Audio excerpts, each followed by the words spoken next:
நீங்கள் பார்த்து கொண்டிருப்பது ஆம்ஸ்டாங் டிவி.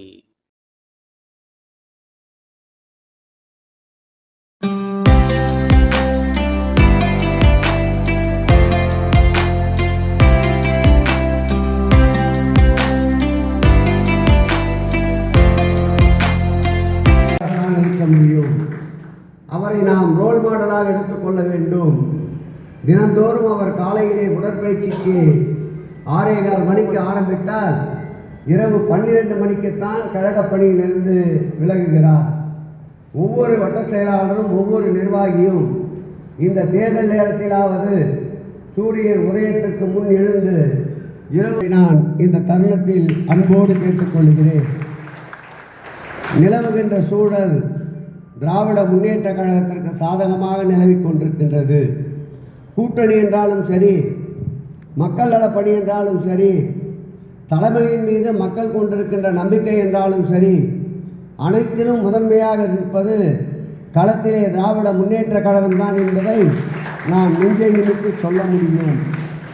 அந்த வகையில் நமக்கு இருக்கின்ற இப்பொழுது பணியே என்னவென்றால், நல்ல விளைச்சலோடு மாண்புமிகு தமிழக முதல்வர் நிலத்தை பக்குவப்படுத்தி நமக்கு விளைச்சலோடு விதையோடு சேர்த்து தந்திருக்கின்றார். அதை களத்து மேட்டுக்கு கொண்டு சென்று உமி அரிசி தனியாக பிரித்து உலையிட்டு சோறை பொங்க வைத்து உண்ண வேண்டிய ஒரே பணிதான் நம்மிடம் மாண்புமிகு முதல்வர் அவர்கள் தந்திருக்கின்றார். ஆகவே நிச்சயம் எந்த சூழ்நிலையாக இருந்தாலும் உதயசூரியன் தான் இந்த பகுதியில் போட்டியிடும்.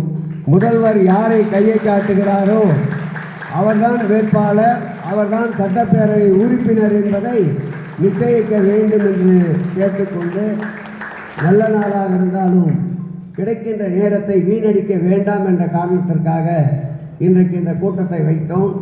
வைத்தவுடன் இவ்வளவு சிறப்பாக இந்த கூட்டத்தை ஏற்பாடு செய்த பகுதி செயலாளருக்கு நன்றியை தெரிவித்துக் கொண்டு, கூடினோம் கலைந்தோம் என்று இல்லாமல் பாக வாரியாக அந்தந்த வட்டக்கழக செயலாளர்கள் கூட்டத்தை கூட்டுங்கள்.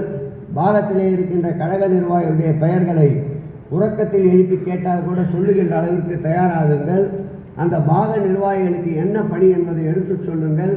உங்களிடம் தந்திருக்கின்ற அந்த பதிவேட்டு புத்தகத்தை விரைவாக நாளைக்குள் பூர்த்தி செய்து வீடு வீடாக சென்று உட்கார்ந்த இடத்தில் பூர்த்தி செய்து அல்ல, வீடு வீடாக சென்று விவரத்தை அறிந்து பூர்த்தி செய்து நாளை இரவுக்குள் பகுதி செயலாளர் வாயிலாக பொறுப்பாளரிடம் ஒப்படைக்க வேண்டும் என்று கேட்டுக்கொண்டு, உங்களை சந்தித்ததில் மற்றற்ற மகிழ்ச்சியோடு மீண்டும் சூரியன் அம்பத்தூரிலே உதிக்கும் என்று சொல்லி விடைபெறுகிறேன். நன்றி, வணக்கம்.